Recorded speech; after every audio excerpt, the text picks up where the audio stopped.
Hi, so my name is Courtney Brennan, and I'm one of the success coaches for Westchester's Learning Assistance and Resource Center. And today I'm going to be talking to you about digital learning success and how you should navigate your online courses.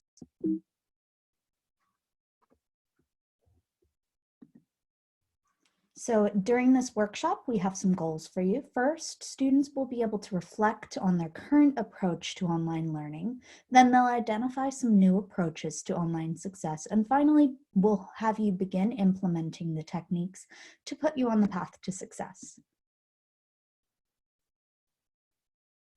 So a lot of you may be thinking that you've never taken an online course before. So what happens now? So today I'm going to tell you some things that I think you should start doing right off the bat, whether it's the beginning of the semester or the middle of the semester, to get you prepared to be successful in your courses. So getting started. Though organization is really important for any class, it's extremely vital in online courses. So before you start thinking about even doing the classwork, you need to make sure that you're properly prepared. So here are some things that I think you should think about using. First, a planner. You could use an electronic calendar, your school email, and then I'm going to tell you about some apps that you can use as well. So firstly, setting up a planner. This is super important. I advise that whether you're taking in-person courses or online, you always utilize some type of planner. So in that planner, you'll want to write down the assignment due dates, exam dates, and the readings. And if it would be more helpful for you, you can even do color coding by class or assignment type. And that usually helps you stay a little more organized. The nice thing about planners is you typically can have the monthly view as well as a weekly view, so you can see exactly what you need to do each day. One note of caution: when you make your planner, make sure that you don't just make it and then ignore it for the rest of the semester. You want to keep it up to date with any changes that occur. So if something is to happen in the middle of the semester or just week to week that changes a due date, go into your planner right away or your phone and change it. And if you don't like paper planners, then that's okay. Not everyone likes doing things by hand, but you do have a variety of options that you can use, like the calendar app on your iPhone and Google Calendars. So both of those can be utilized in the same way that a paper planner would be. So keeping up to date. Online courses are likely to change very rapidly, so you have to make sure that you don't fall behind. One of the things I would advise you did for this is make sure you have your school email on your phone. You can actually have it forwarded right to your mail app, or you could download the Outlook app, or just make sure you log on to MyWCU and your email and check it there. Whatever you do, however you do it, make sure you're checking that school email frequently, because that could be a way you get a lot of announcements about any changes. You may even get extensions on assignments, and you don't want to miss that. So make sure that you set up notifications from your school email and just look at it every once in a while. Don't leave it too long. If you're looking to access D2L, you can actually use an app called Pulse. I found that this semester and it's super nice. You can actually go on to MyWCU, D2L right from your phone. So when you go to it, it actually pops up like this, and you have D2L right at your fingertips, and it's totally free. You can see your grades, you can get any announcements that your professors give, postings, etc. And because it's right on your phone, it's a little easier for you to remember. You don't have to pull out a computer and check anything. It's all right there. So I would definitely recommend downloading the Pulse app.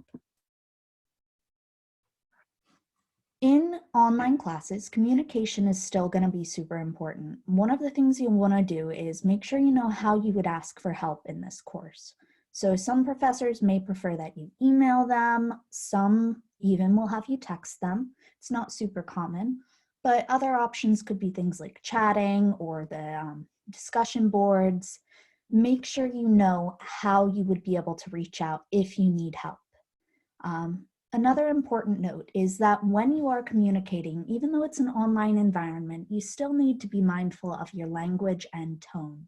Remember that you're speaking to a professor, so you need to use a little more formal language. In your emails, always begin and end with a respectful greeting and closing phrase. So say something like, "Dear Professor so-and-so, I hope this email finds you well." Then say what you need to do politely. And then say something like sincerely or best regards, and then your name. I would also recommend doing a signature and including your student ID number because that makes it a lot easier for professors. Things I would avoid in an email and even in the chat functions of things like Zoom is abbreviations, slang, and any accusations you may make. Mistakes happen. So there may be a situation where you think that a professor has docked you points where you shouldn't have had them docked, but you want to approach it politely. You want to make sure that you get your point across, but you're still doing it in a kind and respectful tone. You're more likely to get help that way than if you come out and accuse them of being wrong right off the bat. So technology. In an online course, technology is clearly going to be extremely important. So my first piece of advice here is to make sure you familiarize yourself with the platform you'll be using in class. So this could be something like D2L, Zoom, Google Classroom, Google Docs, OneDrive, any of these. And with these, you really have to practice, practice, practice. They're not always going to be easy and there will be little glitches. But as you practice, you'll probably figure out what you need to do when those glitches do arise. If you practice before your class, especially if you're using Zoom for anything, then you're going to have an easier time if something does happen during a class, during a group meeting, etc., and you'll be able to troubleshoot more easily. So, one other really important thing for online classes is that you should avoid multitasking. If you multitask, it's not going to actually end up helping you a lot, even though it might feel like it will at the time. Multitasking will actually make your assignments take a longer time. You'll make some more mistakes than you probably would have if you'd taken your time, and you'll actually remember less. What you should do is take your tasks one at a time. Take breaks between them, and then set up a schedule of productive time with designated break time. So maybe tell yourself, okay, I'm going to do productive work for 25 minutes, and then I have a 5-minute break.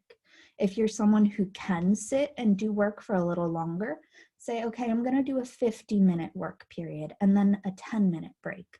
But make sure you stick to those break times and try not to do anything else when you're doing your work. In these classes, you're still going to have to take notes. So here are some pieces of advice about what you could do. So online lectures can be a little bit long and the videos can seem daunting. So to make it more manageable, I would recommend that you record it and listen to it in small chunks at a time and pause as needed to take in-depth notes. Those notes should also be very organized. I would recommend doing a Word document and using a lot of color coding, putting dates, and even if you're using the video, write down a time and the phrase the professor said then so that you can find it a little more easily and go back and rewatch, clarify what you were trying to get there. And all of that can be saved in a document and updated. Just every lecture, add a new date and start again. Now that we've spoken a little bit about the groundwork that you need to do before the class, we're going to talk about some things you should do during the actual class and you should consider before you start. So, when doing online classes, think about 3 factors. First, location. Second, time. And third, motivation. Location is super important. You have to find someplace you can focus. So ask yourself, where will I truly be able to sit down and get my stuff done? First, you want to find the space with the fewest distractions possible and try to make it someplace separate from where you relax, sleep, and eat. You want this to be a place that is just for work. You also want to make sure that this is a very usable place. Do you have strong connection to Wi-Fi? Is it going in and out a lot?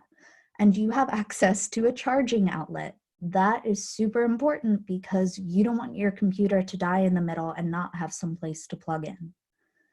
You also want to make sure that you claim your space. Let everyone in your house know that this is where you're trying to do your schoolwork and you would appreciate not having a lot of interruptions.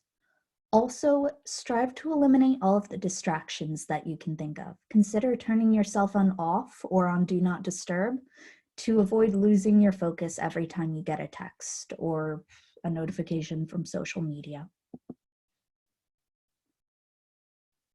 So here are some other things I think you should consider when you're choosing your study space. You want to go someplace where it's peaceful and quiet, someplace you're not going to hear everyone else in the house having conversations or doing their classes. You want to avoid having games within reach. So that could even mean going onto your computer and like making sure they're in a different folder, they're hidden, making sure that all of your social media is closed on your computer, turning off your cell phone, or if you're like me, you can just put it on Do Not Disturb. That really works well for me. But some people need to just eliminate the temptation altogether. You could even put it in another room if you need to.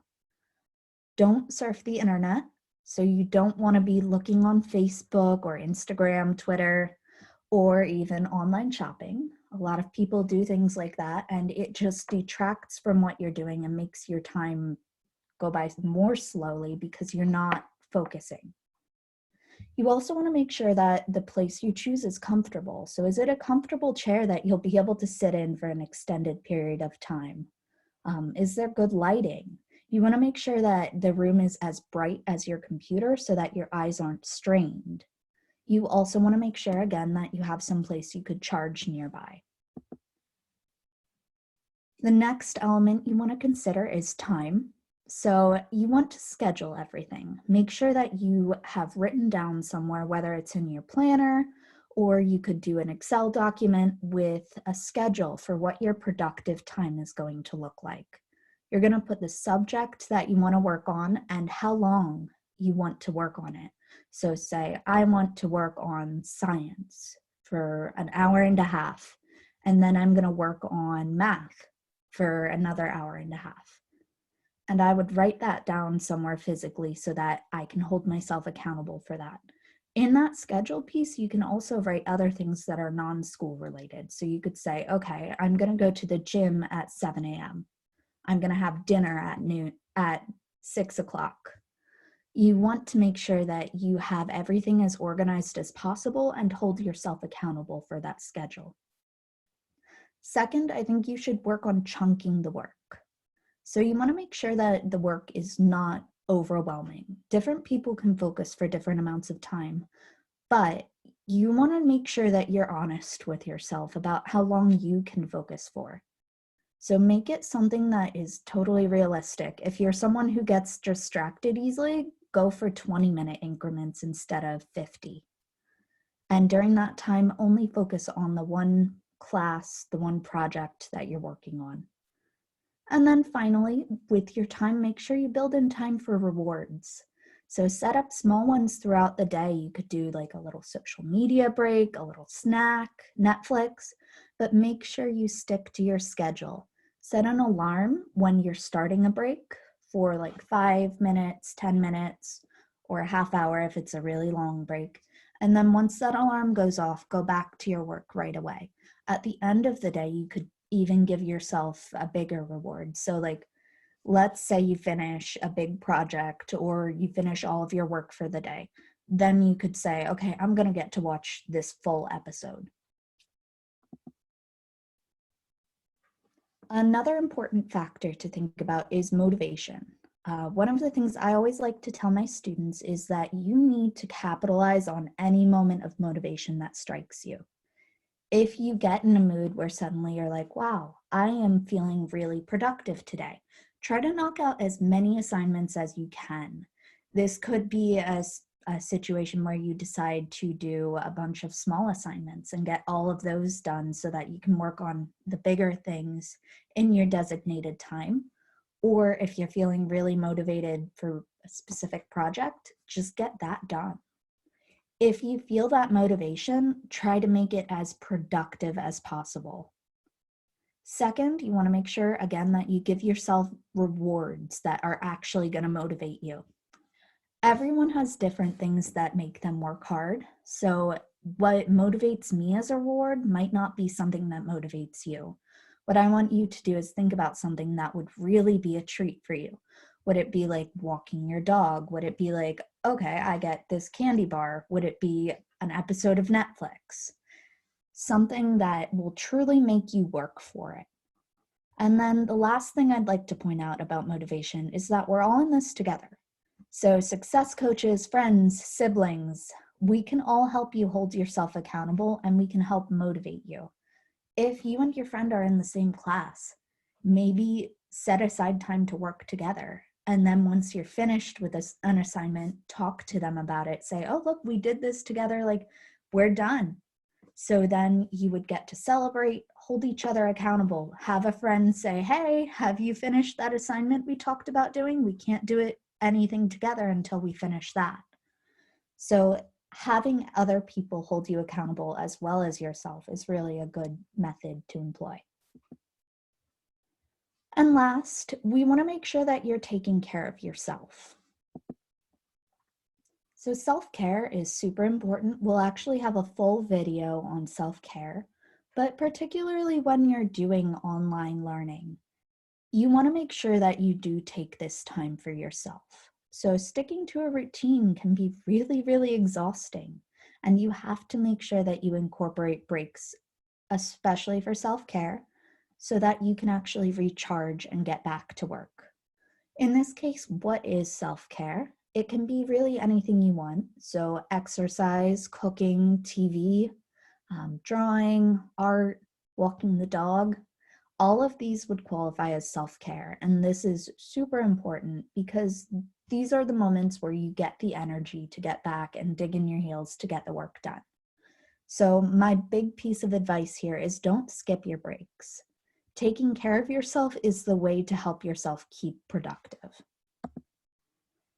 And remember, online doesn't have to mean alone. You can still have online study groups, video calls with your friends and family, and even office hours with your professors. So remember that in the technological age, we really can do a lot. So people have been getting together with friends, talking to their family on FaceTime. You can actually do group FaceTimes, group Zooms, anything like that. Don't make online learning isolate you. You still have the opportunity to reach out to people and do what you want to do. So that sums up our workshop. I hope that you got a lot out of it and feel like you can really successfully tackle your online classes now. If you have any further questions, or if you want to meet with a success coach one-on-one to plan what you're going to do this semester, I would advise that you use this QR code. If you scan it with either your camera or Snapchat, you'll be able to go to the WC Online page. And if you haven't already done so, you'll have to register for an account. And then you can sign up for a meeting with a success coach. All of our meetings are available online.